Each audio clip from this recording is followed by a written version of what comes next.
Welcome to the deep dive. Today we're jumping into something that's, well, really essential for pretty much anyone who travels. Mm-hmm. We're talking about using English on public transport, buses, trains, taxis. Think of it like your word map for getting around. Yeah, exactly. And our mission today, it isn't just like giving you a list of phrases. Not at all. We want to give you those key bits of conversation, the sort of things that can change a confusing trip into, well, a smooth one.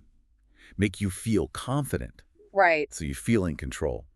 Okay, let's unpack this. Get you ready to explore with confidence. It's so true. It's actually amazing how knowing just a few simple phrases can make such a big difference. It's not just about getting from A to B, is it? It really does open up new experiences, helps you connect with places, with people. Definitely. For this deep dive, we've looked at lots of different things, dialogues for buying tickets, conversations, asking for directions, even those unspoken rules is the etiquette stuff. Ah, the etiquette, always tricky. It can be. So we've tried to get a complete picture so you don't just make yourself understood, but you understand what's going on around you too. That's such a good point. And let's face it, we've all had that moment, haven't we? Oh, absolutely. Step off a train in a new city, you're a bit turned around, and suddenly it hits you. Where am I? How do I get where I need to go? Yeah, that feeling. That first moment of needing help can be, well, kind of stressful. So let's start right there. That feeling of being a bit lost. What are the absolute key phrases you need then? Right. Well, when you feel a bit lost, probably the simplest and most honest thing to say is just, I think I'm lost. It immediately tells someone your situation. And then being polite is, well, it's your best tool. Start with, excuse me. Always, excuse me. Always. And then instead of just jumping in asking, excuse me, are you local, is a really good way to start. It finds someone who likely knows the area. Oh, that's interesting. Better than just, can you help me? Mm-hmm. Straight away. Often, yes. It shows a bit more respect for their time, Like you're checking if they can help before asking them to help. But of course, could you help me is fine too, especially if you're feeling a bit rushed. Okay, that makes sense. Are you local? Yeah. That's a good one to remember. Yeah. So you've got someone's attention politely. How do you then ask where you want to go? Like the station or a museum? Okay, so if you know your destination, the clearest way is just, can you tell me how to get to the station? Or maybe, can you tell me how to get to the museum? Simple enough. Yes, but here's a little tip. It sounds obvious, but really try to say the name of the place slowly and clearly. Right. Don't mumble it. Exactly. Like if you need Paddington Station, say Paddington Station, it makes a huge difference. And another thing, especially in big cities, if you look like a tourist, people often use landmarks, not just street names. Oh, like turn right at the big clock. Precisely. You might hear go past the church on your left instead of turn onto Smith Street. It's often much more helpful when you don't know the area. It shows how locals think spatially. That's really practical advice. Using landmarks. Okay, so you've got the directions, in theory. What about finding the actual bus stop? Or a taxi? Or, crucially, where do you buy the ticket? Good questions. For a bus, it's simple. Where is the bus stop? For a taxi, where can I find a taxi? Straightforward. But the ticket question, where can I buy my ticket, that's super important because systems are so different everywhere. Right. Sometimes it's on the bus, sometimes not. Exactly. Someone might tell you to look for a vending machine at the bus stop. Or, increasingly common now, they might say there's a public transportation app you can use on your phone. Ah, yes, the apps. Always worth asking about those. Definitely. Especially in major cities. Saves a lot of hassle sometimes. Okay, so you've asked for directions. Now someone's telling you where to go. Those instructions can come thick and fast sometimes. They can. What are the usual phrases you'll hear, and how do you make sure you catch what they're saying? You'll usually hear very direct phrases. Go straight ahead. Just keep going the way you are. Turn left, turn right. Pretty clear. But sometimes they'll add detail, like take the first street to the left. Right. Or you might hear turn right at the intersection. That's where roads meet, cross each other. At crossroads, yeah. Right. And if someone's pointing, they might just say, go this way. Simple as that. Oh, and be ready for this one. If you've made a mistake, someone might gently tell you, you are going in the wrong direction. Uh-huh. Yes. Hopefully said kindly. Could you give an example of how those might sound together? Sure. Someone might say, okay, go straight ahead for about 2 blocks, then turn right at the intersection, the bus stop. It'll be right in front of you, just past the little shop there. Got it. Block, intersection right in front of you. Exactly. These simple words, plus maybe looking where they point, that's usually enough. And hey, if you don't understand, Don't be afraid to ask. Like what? Just politely say, could you say that again, please? Or maybe, could you speak a little slower? People are usually very happy to help. That's reassuring. Okay, so we've covered getting lost and getting directions. Super helpful. Now, the next big hurdle, choosing the right transport and actually buying that ticket. This feels like where things can get a bit more complex, maybe, with options and money involved. It can seem that way, but it's manageable. First, understanding the options. You might hear advice like, it's better to go by bus, or maybe a cab might be quicker. Right. And you can express your own thoughts, too. You could say, maybe a cab is too expensive. I think I'll take the bus. Hmm. Saying why you choose something like cost shows you're thinking it through. It feels more confident. Yeah, making an active choice. I like that. And cost is definitely a big one, especially with buses. You need to know how often they actually come. How do you ask that? Good point. For buses or trains, too, you can ask, can you tell me how often the bus passes? Or maybe, how often do the trains run? Okay. And you might hear back something like, there's usually one every 20 minutes. Or perhaps they run every 10 minutes during busy times. Helps you plan, doesn't it? Totally. Okay, let's get down to it. Buying the tickets. What are the absolute basic questions you need? At the counter or maybe a machine? Right.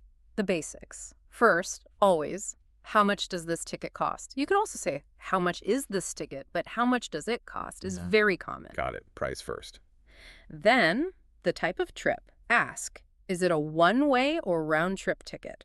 Remember, one-way is just there, round-trip is there and back. And you need to say which one you want. Exactly. Be clear. I want a round-trip ticket, or I want a one-way ticket, please.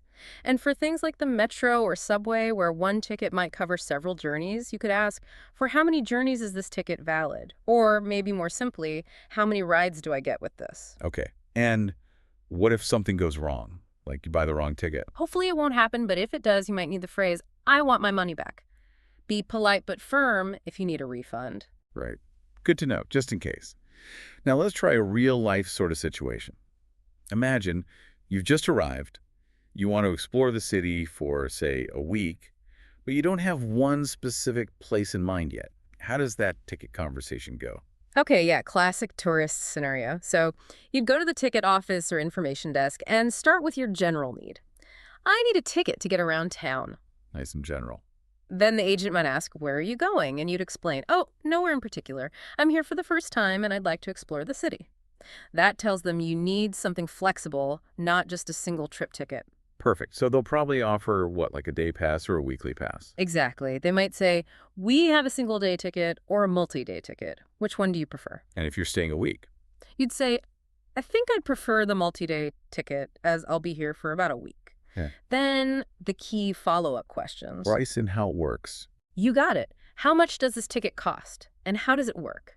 Mm-hmm. They might reply, okay, it costs 50 euros and it lasts for 7 days. The days start counting the first time you use it. That's important when it starts. Very. And another thing, especially in big cities, is zones, different areas. So you should definitely ask, how can I know which zones I can travel in? Right. You don't want to get caught out. No.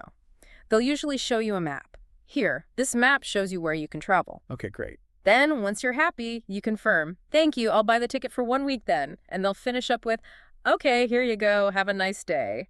That's a really helpful walkthrough. Covers so much. What about departures? Like knowing when your bus or train actually leaves? Yes. Once you have that ticket, you need the timing. Simple questions work best. At what time does this bus leave? Or, for trains, when is the next train to London? And making sure it's the right bus or train? Crucial. Ask, where does this bus go? Or, which platform is the train to Manchester? Just double check you're heading the right way. Platform numbers, yeah. Always confusing. They can be. And look for the digital screens, too. Stations usually have departure boards. But if you're unsure, just quickly ask an official to confirm what's on the screen. Better safe than sorry. Absolutely. Okay, fantastic. We've covered finding our way and buying tickets. Yeah. So let's step onto the bus or train itself. This feels like where, as you said, the unspoken rules, the etiquette really matters. Mm-hmm. What does this all mean for the actual journey once you're on board? This is where things get really interesting, blending basic politeness with some cultural stuff. Let's start with finding a seat. Okay. Make eye contact with someone near an empty seat, smile maybe, and ask, hello, is the seat available? Or just, can I sit here? Right.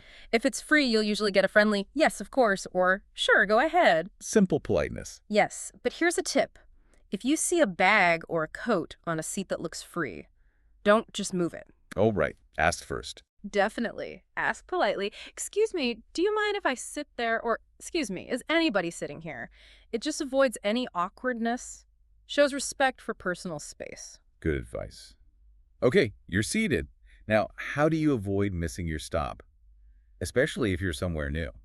That's a common worry. Don't be shy. You can politely ask someone nearby, "Excuse me, I need to get off at the train station. Do you know how many stops are left?" And people will usually help. Almost always. They might say, "Oh, not many, maybe 6 more stops. You can see the name on the screen up there." Or they might even give you a nudge when it's coming up. "This is your stop." That's nice. What if it's really crowded, like standing room only, and you need to get off? The crush. If you need to move through people, just say clearly but politely, "Excuse me, could you move down, please?" Or maybe, "Excuse me, could I get past?" Almost done. Always with the please and "excuse me." And you know that famous London Underground phrase? Mind the gap. That's the one.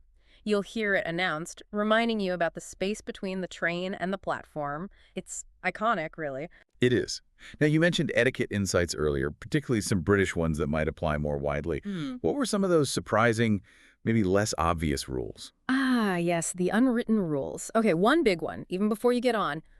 Beware the rucksack. The backpack menace. Ah, exactly. If you've got a big backpack on, especially in a crowded space, take it off. Hold it by your feet or in front of you. It's all about not bumping into people accidentally. It shows you're aware of the space around you, respecting others' personal bubble. That makes so much sense. It happens all the time. What about actually getting on the bus or train? And things like eye contact or food once you're on? Right. Boarding first. Yeah. The golden rule. Yeah. Always, always stand aside away from the doors and let people get off first. Let them disembark. Exactly. Wait until they're clear before you try to board. Pushing on while people are trying to get off is seen as really quite rude. It's about keeping things orderly. Then, once you're on board, this one surprises people. Generally, you should try to avoid making direct eye contact with other people. Really? Isn't that a bit unfriendly? It might seem so, but it's not meant that way. In crowded city transport like London or New York, it's more about giving people their privacy, respecting their personal space, even when you're physically close.